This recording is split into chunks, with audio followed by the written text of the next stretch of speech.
Are you ready? Well, get comfy, folks. It's story time. I've been hooked on this sub since I came across it a few weeks ago. I finally had the time to post my story here. It's probably not as crazy as others, but still pretty scary. Backstory: I was a senior in high school, 2014, female. I had just turned 17 3 months prior, due to starting kindergarten early because of my birthday, and the state I lived in at the time. Point is, I was young. My dad had just unexpectedly passed away a week before this incident. This Friday was my first day back at school, and yes, my mother made me come back to school less than a week after I found my dad dead of a heart attack, so I totally wasn't ready for it. More like forced to act normal. I do think this played a big part in my reaction. I went to Votech. For those who don't know, I had half of my day devoted to a specific trade, cutting my actual time in high school classes in half. After lunch, all the tech students would get on the buses to be driven to tech. I was one of the few who were allowed to drive to tech because I had a job that sometimes started at the end of my school day, and I was allowed to leave early to go to work. Now for the story. It's a semi-normal day, even though I just went through the most traumatic event of my life a week ago. Teachers were sent an email of what had happened with my dad. Fellow students ended up finding out. Everywhere I went in school, I was asked why I was even there. Was I okay? Do I need to go home? Blah blah. I was pretty much emotionless after spending a whole week crying. I was just over it and just wanted to get through the day.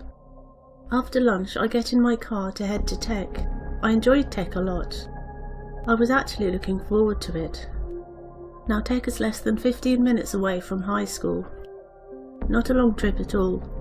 I'm down the road and someone in front of me stops to turn, and I notice the car behind me, an older Ford Taurus, swaying something out of the driver's window.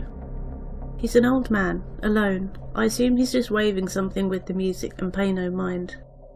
A little further down the road, someone else in front of me stops to turn. We're at a dead stop, waiting for the other lane to clear so a guy ahead can cross. I had my window down as it was a pretty nice day. Then I noticed the guy behind me.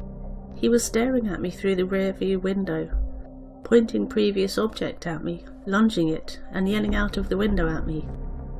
"You fucking cunt, don't you know how to drive?" I'm instantly like, okay, this is weird. I'm just waiting for this guy to turn. I know that I didn't do any stupid driving previously. I'm like, what the fuck? And roll my window up. My school is less than 3 minutes away at this point. I'm still being a little paranoid and looking in my rearview mirror at this guy heading down the road. Then I see him take the object, that I still can't see well enough to figure out what it is, and take it across his throat as if he's slicing it, and then pointing it at me. He's also accelerating, riding my ass, then backing off. My heart starts racing because I know this guy isn't joking at this point. I figured that once I turn into tech he would keep on driving, just a crazy case of road rage. I'm still scared though. I turn into tech and pull forward into a spot. The guy whips in and parks directly behind me. I notice some other students in their car beside me getting their books together, and I signal to them to stay in their car. Signal what the fuck looks from them. I mouth that I don't know and to lock the door. Crazy old guy then comes up to my window with a fucking knife. That's what he was waving out of the window this whole time at me, a huge Swiss Army knife. I have no idea how I did not notice it was a knife. His face got so close to my window. His eyes were squinted and bloodshot. He had curly white hair with glasses. He was about 70 years old, but a pretty bulky guy. He truly looked scary and pissed. He told me to open my door and started trying to open my door when I shook my head no. He then takes the knife and scratches a big X on my window, right where my face would have been from his point of view. Then he pressed his hands against my window and pulled my window down a few inches.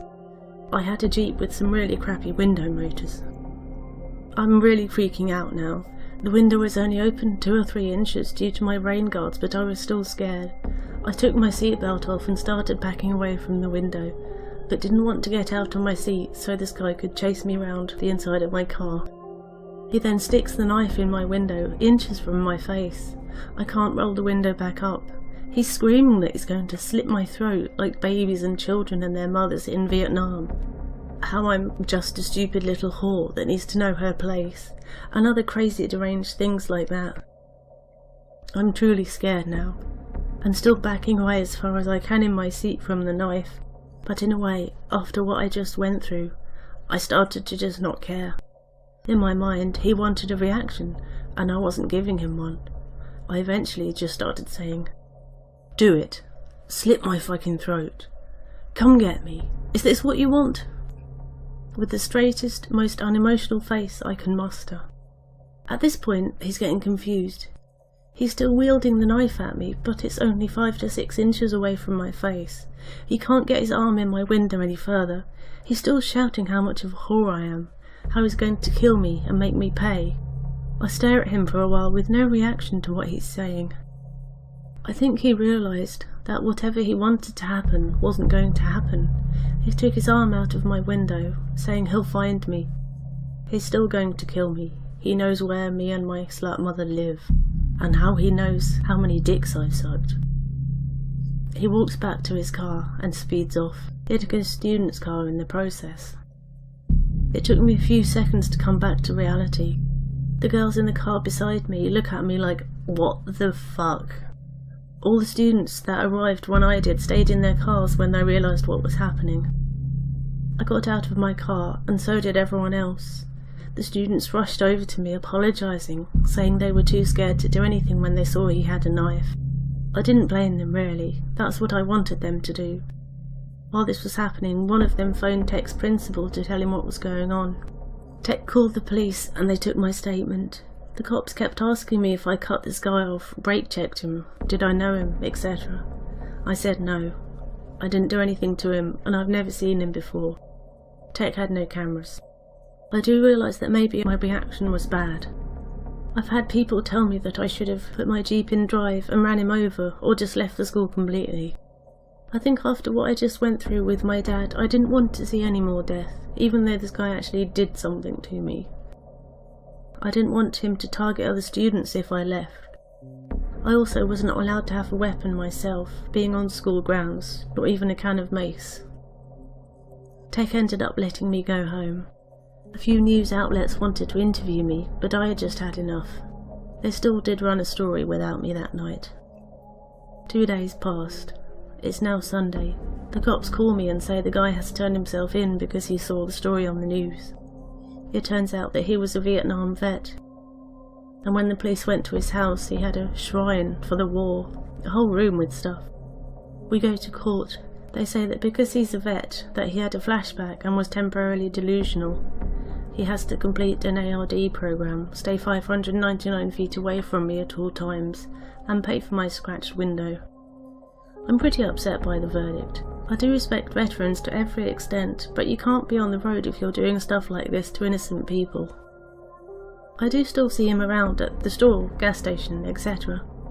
I'm not sure if he remembers me or not. Every time he looks at me, but not like he knows me. Just how you glance at any other person.